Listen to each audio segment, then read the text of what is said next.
Hey there, my name is Alex, I am the Silver Mont, and this video is about Sekiro, Shadows Die Twice. But what is it, exactly? Well, not a review as I reviewed the game already when it came out, but lately I've been thinking about Sekiro some more, and I wanted to touch on the game again, now that a year or more has come and gone since that initial release. After all, even if our opinions remain largely the same, feelings can change as time goes by, and Sekiro is an interesting one, for me, where, much like Bloodborne, even though the game itself didn't really mesh that well with me, as time passes my appreciation of it grows. If not exactly my desire to play it again, but my appreciation of it as a piece of art, yes, that has increased. To quickly reiterate some of the points from my review, I think Sekiro is a good game, although the Japanese setting wasn't personally too interesting to me. Especially as it was a fantasy Japan, we didn't have characters such as Nobunaga showing up. I also felt the game lacked replay value, and the stealth aspect was sort of pointless and should have either not been there at all, or been a viable way to play the whole game. But they were very half-baked stealth mechanics that served no real purpose at the end of the day, especially because you could just run through and achieve the same thing, the same result. I still think that about the game, but as time has gone by I have developed, as mentioned, more of an appreciation for the game's visuals, boss design, and so on. That isn't to say I thought they were bad to begin with, mind you, but a year later I find myself often saying, well, we need good bosses, such as Sword Saint Ishin. And when I rewatch cutscenes I am reminded of how good FromSoft cutscenes are.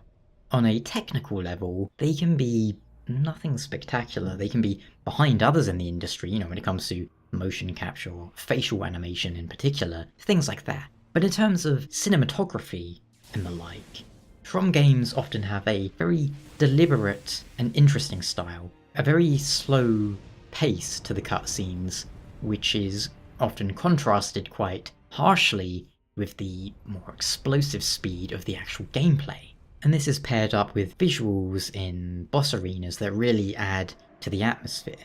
Because when you boil it down, you are effectively fighting most bosses in the equivalent of a Final Fantasy XIV style round or square room, but it never really feels like that.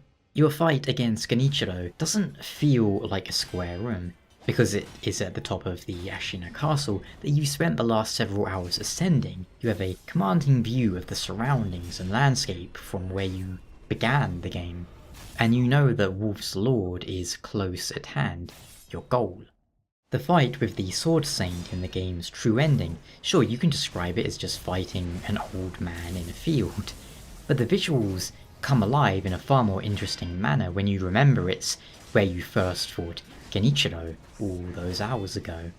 And just watching the skybox change over the course of the fight as well. Even if you aren't specifically looking at it, you'll still notice the change as the weather grows more intense and the lightning starts. Sekiro is very much alike to Bloodborne in that sense, although in Bloodborne's case it took the old hunters for me to really start appreciating the game in that sense. Without the DLC, my opinion of it isn't quite so high. Makes you wonder what would a DLC do for Sekiro. Although considering it seems very unlikely to ever get one, we can only speculate. Besides, I don't think Sekiro really needs a sequel nor DLC, any more than Dark Souls ever did. Bloodborne though, I feel like that did need a DLC or a sequel, an expansion. The base Bloodborne was kind of lacking in content when it came to weapons and armor, sure, but for me it was more of a story thing. None of the endings were satisfying to me personally. Even if the Moon Presence cutscenes were beautiful, but the Old Hunters DLC ending, well, it's my favourite along with the Scholar of the First Sin ending, and I feel like Old Hunters completed the Bloodborne experience. The ending of the DLC gave me a proper sense of finality and of closure, you could say. Sekiro, I don't think, needs anything like that. Although I wouldn't have said no to a good DLC, all the same.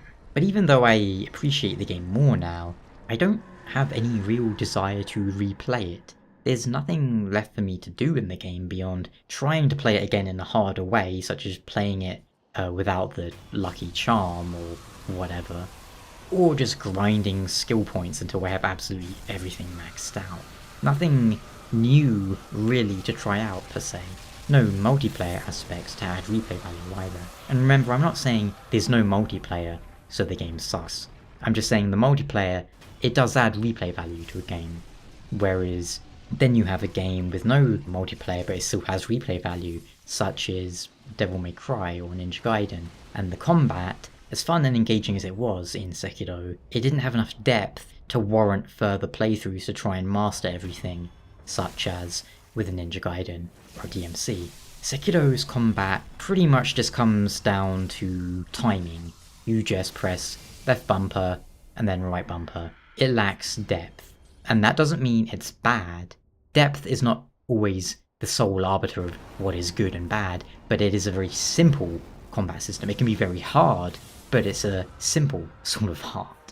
And even when we look at it from a lore perspective, well, I don't find it that exciting to discuss. I tried making a lore video or two on Sekiro, but I wasn't really feeling it because everything's quite clear cut, and making a video for Sekiro's lore is more or less just recapping events that have little room for speculation and not that much happened that needs to be recapped, you know? Fudo is the divine heir, people want to exploit the divine heir, you blast everyone who wants to exploit the divine heir, and then you have some endings, one of which involves a weird pseudo-pregnancy with a person who spews out rice. Yeah. Overall, I'm excited to see what lessons they take from Sekiro forward into Elden Ring, just as I was excited to see what they would take from Bloodborne into, Dark Souls 3 and Sekiro. Although I still think Bloodborne maybe had too much of an impact on Dark Souls 3's gameplay, as it feels too fast and, well, just Bloodborne-y. Sword Saint is going to be an example of a great boss that I use for a considerable time, I imagine, unless Elden Ring has something even better and then I start using that. But that's all the more impressive to me because I never really found any bosses in From games all that noteworthy before. I thought Ornstein and Smo was a really cool fight and Gwyn was an atmospheric fight, but in terms of actually fighting them, the gameplay, nothing about any Dark Souls boss in that sense really stood out to me. So I had to use examples from other games, such as Virgil from DMC3, or Credo in DMC4, or any number of Ninja Gaiden bosses. I know, what was the one in Ninja Gaiden Black? Alma? That one was always, well, when I was in, like, secondary school or high school, everyone was stuck on Alma. And Alma had a really good theme as well, as it happens. But yes, I'm very excited to see what we'll see in Elden Ring, which is likewise in a setting I'm more interested in, personally. Maybe the final boss of that will be a Spear Saint Silvermont. I am the true final boss. Maybe. Probably not. Though I'm definitely open to voicing some annoying merchant who sells the players stuff, if you like. Anyway, thanks for watching and I'll catch you next time. How are you feeling about Sekiro 1 year after release? Have you played it again? Have you been playing it non-stop? Did you not play it anymore and don't want to because you hate it? Or are you like me and you enjoy the experience and you think fondly of it, but you don't really want to play it again?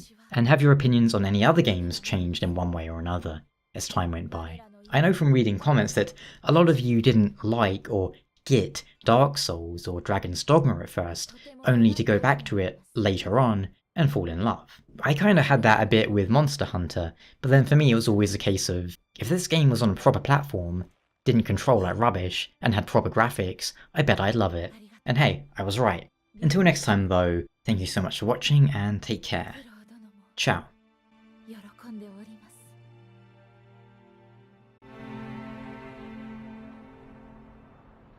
参りましょう。